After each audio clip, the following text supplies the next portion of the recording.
Guttull's going to push for two. They've got to go. Thro's got to go to the keeper's end. He's got it. England have won the World Cup by the barest of margins. By the barest of all margins. Ah, yes. The commentary of Ian Smith that all New Zealand fans were trying to forget. Look,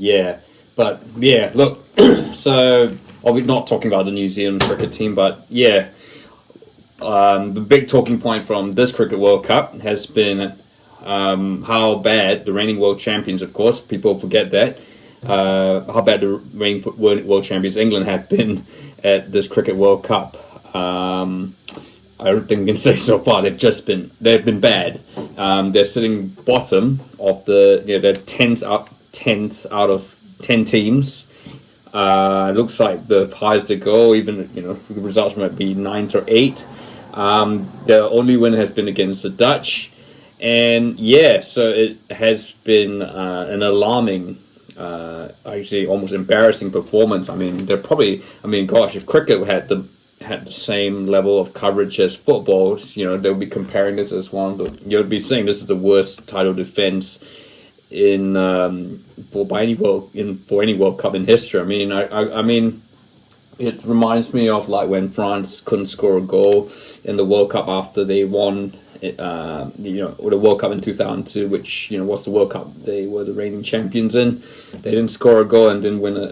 They only had 1 point, and they were eliminated in the first round. I mean, of course, we've seen Spain and Germany go out in the first round since. But yeah, look, certainly this is in analysing it, of course, they've lost. They've only won one game. They've lost all the other games. They've had a loss against Sri Lanka, Bangladesh, Afghanistan. So look, this is not exactly a deep dive analysis as to why England's one-day side have been. We're talking, of course, the one-day side. Because let's be honest, that's the job really the England and Wales Cricket Board will be doing after this.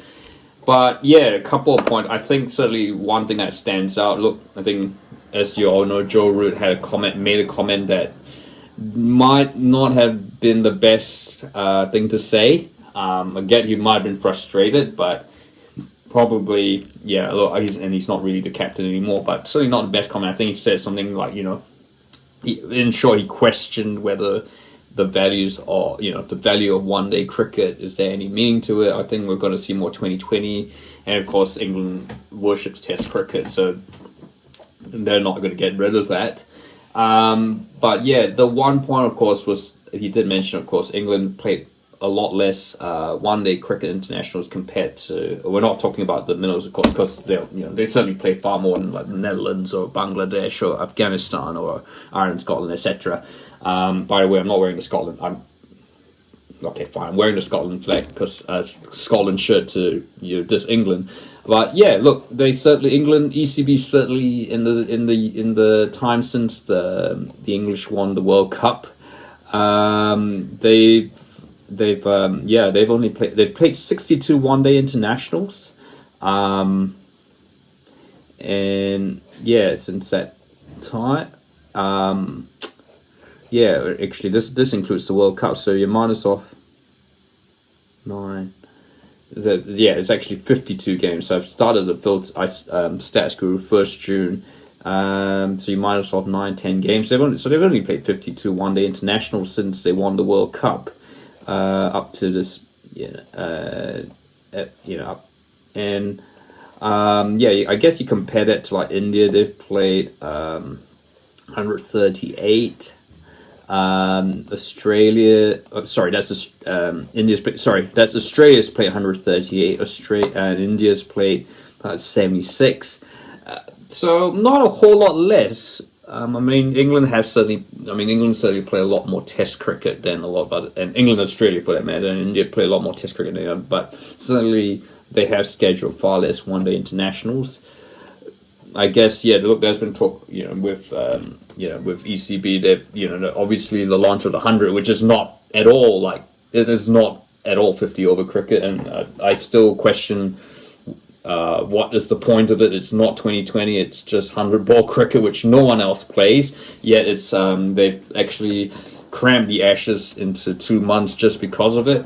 I guess the point I'm trying to make is where's the focus in one day with English cricket? I guess, and you know they can't. There's the excuses that look, there's too many formats out there because every single nation has to deal with it.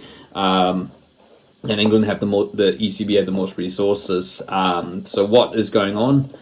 I think it's just a lack of focus. I guess the other thing, of course, you look at the England squad. Okay, so Josh Butler's the captain, but yeah, look, I mean, Harry Brook is someone who will be there for a while. But you think about it, Josh Butler's 32, Johnny Bairstow's 33. Look, his form was sort of up and down. David Milan, who's I think he had a bit of a purple patch, but has really done nothing. Jason Roy and Joe Root, they're 32. Look. They should really still be sort of at the end of their prime, but I guess, look, that's some reason it hasn't happened. Look, the other thing, of course, yeah, Ben Stokes, who did retire from one-day cricket, was forced, but then decided to come back in. I think that in hindsight, that was probably not I think that's a decision he would kind of regret.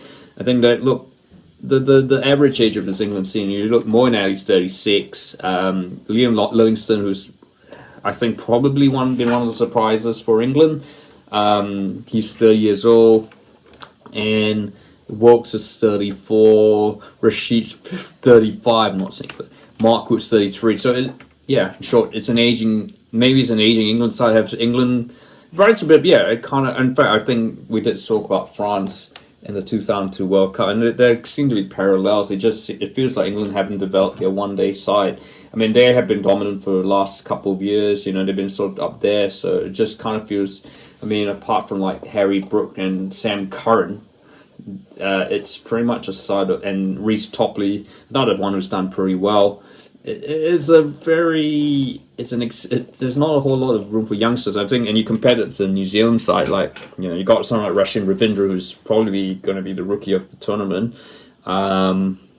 New Zealand have tried to bring in the new guys and as well as the all, but yeah, so maybe that's a factor. Look, it certainly didn't start. I mean, look, New Zealand played England in the first game in Ahmedabad, and it was just it was certainly a big thrashing that England suffered at the hands of the Black Caps, but I certainly expected them to come back. So, look, there's going to be questions. Obviously, will Silverwood? Yeah, I mean, I guess we've got Brendan McCullum, who's only the test group, but I mean, it will be interesting to see what happens. I think they might very well. Silverwood's the coach of the Sri Lanka team. It'll be interesting to see what happens with. Because England have employed different coaches for their test. BMAX, the test coach. So and you've got Matthew Mott. Whether he remains, who knows? I doubt it, because I guess obviously given the disaster of of this World Cup, we shall see. But yeah, look, so that's England's shall we say somewhat miserable World Cup campaign. It just comes to pretty much an end. What's gone wrong with England? I'd like to hear your thoughts. And look, if you like this video, feel free to like, and don't forget to subscribe.